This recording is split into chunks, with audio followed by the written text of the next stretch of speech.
영어 자체가 아니라 영어를 이해할 수 있는 능력을 키울 수 있는 그런 책입니다.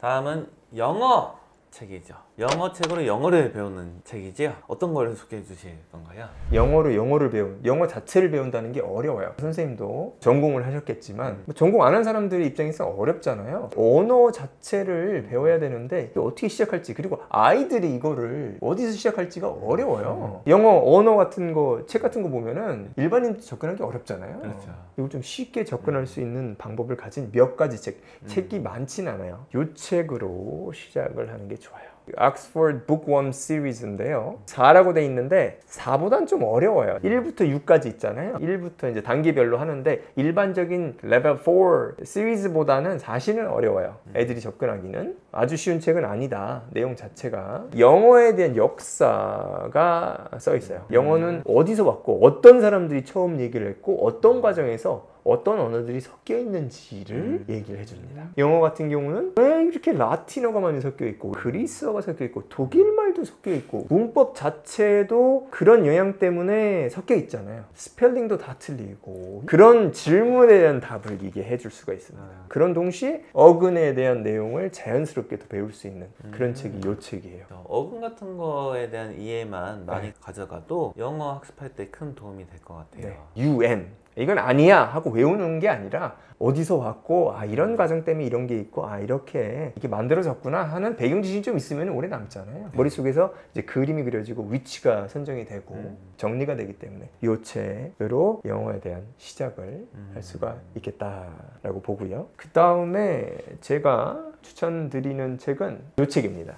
Everything You Need to Ace English Language Arts라고 돼 있는데 미국에서 학교 다니면은 중학교 때 어떤 걸 배우나 그런 내용이 들어가 있어요. 아주 디테일한 건 아니지만 전반적인 내용, 그리고 최소한 영어 수업 시간에 쓰는 단어에 대한 개념 정도는 이걸 통해서 파악을 할 수가 있거든요. 소설 읽고 나면은 줄거리도 있고 등장인물도 있잖아요. 그럼 등장인물 분석이라든가 줄거리 분석이라든가 거기 나오는 주제의 분석, 이런 것들을 이 책을 통해서 배울 수가 있습니다. 이 정도는 제가 봤을 때는 거의 필수 지식인 것 같아요. 영어를 배우겠다는 사람들이 이 정도는 꼭 알고서 영어에 좀 접근하면은 세계관이 많이 넓혀지고 어느 정도 정리가 되는 느낌이 날 것 같아요. 한국에서 이루어지는 국어 교육 그리고 미국에서 이루어지는 영어 교육을 비교하자면 솔직히 말씀드리면 제가 받은 교육이 좀 제대로 된 교육이다 이런 생각이 들어요. 뭐냐면 등장인물에 대한 분석을 합니다. 분석도 배우죠. 한국에서도 다 배워요. 어떤 주제를 갖고 어떤 도덕적인 상황이 있고 어떤 것 때문에 등장인물이 심정적으로 힘들어하고 이런 걸 배워요. 근데 그냥 얘기해 주잖아요. 외워야 돼요. 전혀 동감이 안 돼요. 학생들 입장에서는. 이게 뭐라고? 내용을 줄거리를 알려주고 거기서 이런 심정을 표현한 것이다. 이런 거를 알려줘요. 그리고 그걸 거의 외우다시피 해야 됩니다. 그거는 아니잖아요. 그러지 않고 이론을 배우고 어떤 글을 읽고 나서 그거를 스스로 분석하고 스스로 생각을 글로 적어서 제출해라.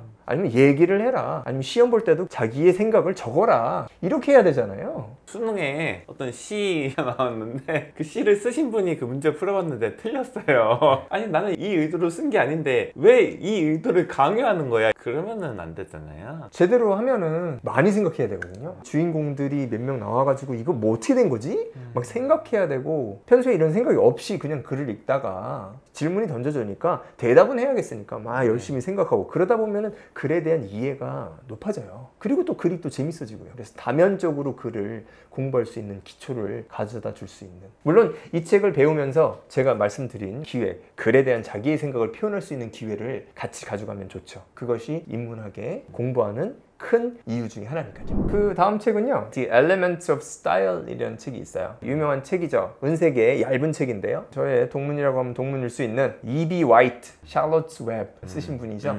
요 분이 이제 코넬 대학교에서 공부를 할 때 책자처럼 만들어졌는데 영어에 대한 스타일, 첫 번째는 이제 문법적인 요소가 좀 나와 있고요. 그리고 두 번째는 글을 쓸 때는 이렇게 쓰는 게 좋다, 이유는 이렇다, 이런 것들이 아주 간결하게 써 있어요. 그래서 요 책은 얇지만 빨리 읽기는 어려운 책.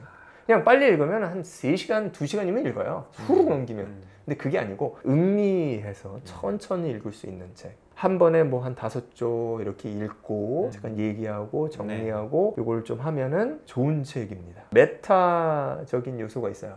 무슨 말씀이냐면 책에 나오는 단어들을 그 책을 읽음으로써 알 수 있게끔 해놨거든요. 그게 가장 좋은 거잖아요. 그게 가장 필요한 능력이고요. 글을 통해서 그 안에 있는 단어들이나 문맥, 내용을 파악할 수 있으면 제일 좋은 책인데, 그런데 이게 문법적인 요소, 글쓰기 요소란 말이에요. 접근하기 쉽지 않잖아요. 내용 자체가 어려워요. 고차원적인 내용이 써 있어요. 그냥 기초적인 문법이 아니라 문법을 이용해서 어떻게 글을 잘 쓰냐예요. 그러니까 그걸 이해함으로써 학생들은 많은 발전을, 영어 자체가 아니라 영어를 이해할 수 있는 능력을 키울 수 있는 그런 책입니다.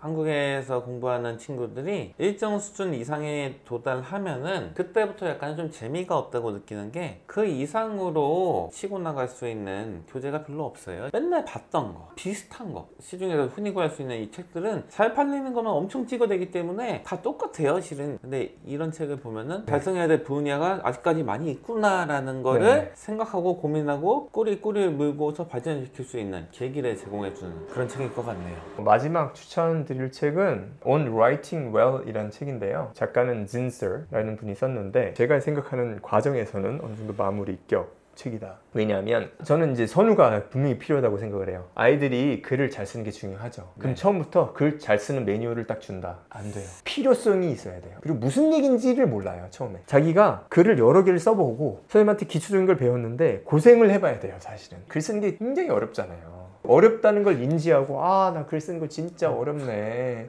진짜 어려워. 힘들어. 하고 이것을 꽤 오랜 시간, 한 1, 2년 정도는 몇 년 동안 이런 글쓰기 때문에 고민을 하고 고생을 한 다음에 이 책을 접하게 되면 글쓰기의 철학, 이런 생각을 가지고 이렇게 글을 써야 되는구나 라는 걸 이해할 수가 있어요. 안 그러면은 글 잘 쓰는 법 써 있어. 전혀 도움이 안 되는. 단계별로 보고 그때 이제 학생이 접근할 수 있는 책, 이렇게 가져가는 게 좋고요. 이 책은 영어로 써 있지만 한글로 글을 쓰는 분들, 실제로 많이 써봤던 분들이 읽어도 많이 동감을 하고, 나도 이런 생각을 가지고 있어, 나랑 생각이 좀 틀리네, 그 이유는 여기 있구나, 이런 생각을 하면서 자기의 글에 대한 생각이, 장문에 대한 생각이 정립이 되는데 도움이 될 겁니다. 정말 정점을 찍은 듯한 그런 책이네요. 네. 너무 이게 내용이 좋은데요? 입문 단계부터 단계적으로 가면 좋을 것들을 경험해 보시고 이제 말씀 주시는 거잖아요. 네네. 좋네요. 예.